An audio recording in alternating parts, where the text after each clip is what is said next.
মানুষ বাঁচতে চায়। আল্লাহর কোরআনও সেই কথাই বলছে, পৃথিবীতে মানুষ অনেক দিন থাকতে চায়, বাঁচার জন্য কত কিছু করে, কত ওষুধ, কত ডাক্তার, কত কবিরাজ, কত হসপিটাল, কত এক দেশ থেকে অন্য দেশে যায়। মানুষ কি পারে? আল্লাহ রাব্বুল আলামিন বলেন মানুষ বাঁচার জন্য এত চেষ্টা করবে, সে ভুলে যায় এই পৃথিবী তার জন্য অনলি ফর সাম টাইম। এটা ক্ষণিকের জন্য, সামান্য সময়ের জন্য। যতই ভাবুক আমি পয়সাওয়ালা, আমি আমেরিকার ডাক্তার দেখি ভালো হয়ে যাব, যতই ভাবুক এই দেশের আমি পার্লামেন্টের, আমি একজন মেম্বার অফ পার্লামেন্ট, আমি এই দেশের এমপি, মন্ত্রী, মিনিস্টার, আমি চেয়ারম্যান, আমার টাকার অভাব নাই, মনে মনে ভাববে ডাক্তার দেখাইলেই তো সুস্থ হয়ে যাব। আল্লাহ রাব্বুল আলামিন বলেন কুল ইন্নাল মাউতাল্লাযী তাফিরুনা মিনহু, তোমরা যে মৃত্যু থেকে পলায়ন করতেছো, যে মৃত্যু থেকে ভাবতেছো সিঙ্গাপুর যাব, ইন্ডিয়াতে ভালো ডাক্তার দেখাবো, বড় হসপিটালে যাবে, অ্যাপোলোতে যাবে, স্কয়ারে যাবে, বিভিন্ন নামি দামি হসপিটালে যাব, ডাক্তারের কাছে যাব, আল্লাহ রাব্বুল আলামিন বলেন আপনি বলে দেন এরা তো এই মৃত্যু থেকে পলায়ন করার জন্য এত কিছু করবে, সে মৃত্যু থেকে পালানো কি সম্ভব? মাউতাল্লাযী তাফিরুনা মিনহু ফাইন্নাহু মুলাকীকুম আইনামা তাকুনু ইউদরিকুমুল মাউত, সেই মৃত্যু তাদেরকে খুঁজে খুঁজে বাইর করবে। সেই মৃত্যু থেকে পলায়ন করার জন্য ওয়ালাউ কুনতুম ফি বুরুজিম মুশাইয়াদা, বলে সেই মৃত্যু থেকে বাঁচার জন্য যদি কঠিন সিন্ধুক, যে সিন্ধুক অর্থ রাখা হয়, যে সিন্ধুকে মানুষ টাকা পয়সা একদম সেফটির পর সেফটি নিরাপদে রাখা হয়, সেই সিন্ধুকেও যদি মানুষ প্রবেশ করে, মানুষ ওখান থেকেও বাঁচতে পারবে না। সুতরাং মুসলমান আমরা সকলেই চেষ্টা করা উচিত, আমাদের সকলেই চিন্তা করা উচিত, অন্ধকার কবরে যাব তো যাব কি নিয়ে, ওই কবরে যাব তো যাব কি নিয়ে, আমাদের সম্বল কি?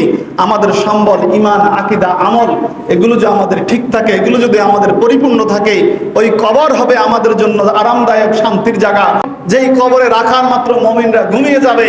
আর যাদের তকদির মন্দ, কপাল মন্দ, যারা মা গুনাহের সাগরে লিপ্ত ছিল, যারা ওই সম্পদের মোহে পড়ে, সন্তানের দান্দায় পড়ে, সন্তানকে প্রতিষ্ঠিত করার জন্য, গাড়ি বাড়ি করার জন্য হারামের আশ্রয় নিয়েছে, আমরা সকলেই জানি কুল্লু নাফসিন যায়কাতুল মাউত, এই কমন আয়াত, একদম সবাই জানে মৃত্যুর স্বাদ আমাদেরকে গ্রহণ করতে হবে।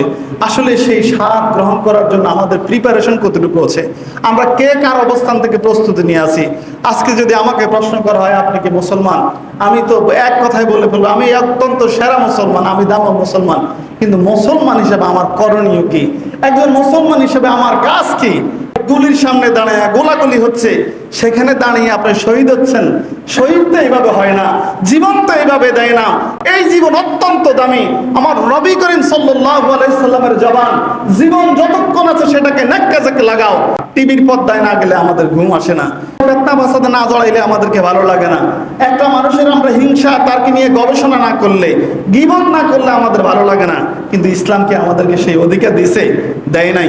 সুতরাং আমরা বুঝতে হবে, আমাদের জানা দরকার। প্রিয় হাজিরিন, শুধু আমি নয়, আমি শুধু নসিহতমূলক কথাগুলো আপনাদের কাছে বলছি এই নয়, আমরা প্রত্যেকের জন্য দোয়া করব, আমার জন্য দোয়া করব। আজকে আমি সবসময় একটা কথাই বলি, ইমাম হিসাবে দুই চারটি কথা বলে থাকি।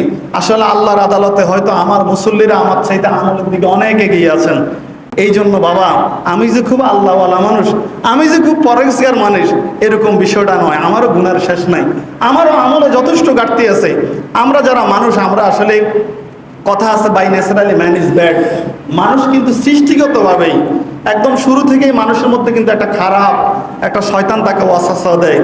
আমরা যখন দেখি একজন তাজা মানুষ, একজন শক্তিশালী মানুষ, একজন সুঠাম দেহের অধিকারী, তার গাড়ি বাড়ি দালান কোটার অভাব নাই, এইমাত্র খাবার খেয়েছে, এইমাত্র আমাদের সাথে ছিল, এইমাত্রই যখন খবর আসছে ওই লোক আর দুনিয়াতে নাই, আমরা যখন পড়ি ইন্না লিল্লাহি ওয়া ইন্না ইলাইহি রাজিউন, তখন আমাকে একটু ভাবা দরকার, তখন আমাকে একটু চিন্তা করা দরকার। আর সেই তো আমার মতো স্বাভাবিক ছিল, সে তো আমার মতোই সুস্থ ছিল, একটু আগেই তো সে আমার সাথে ভালো আচরণ করেছে অথবা খারাপ আচরণ করেছে।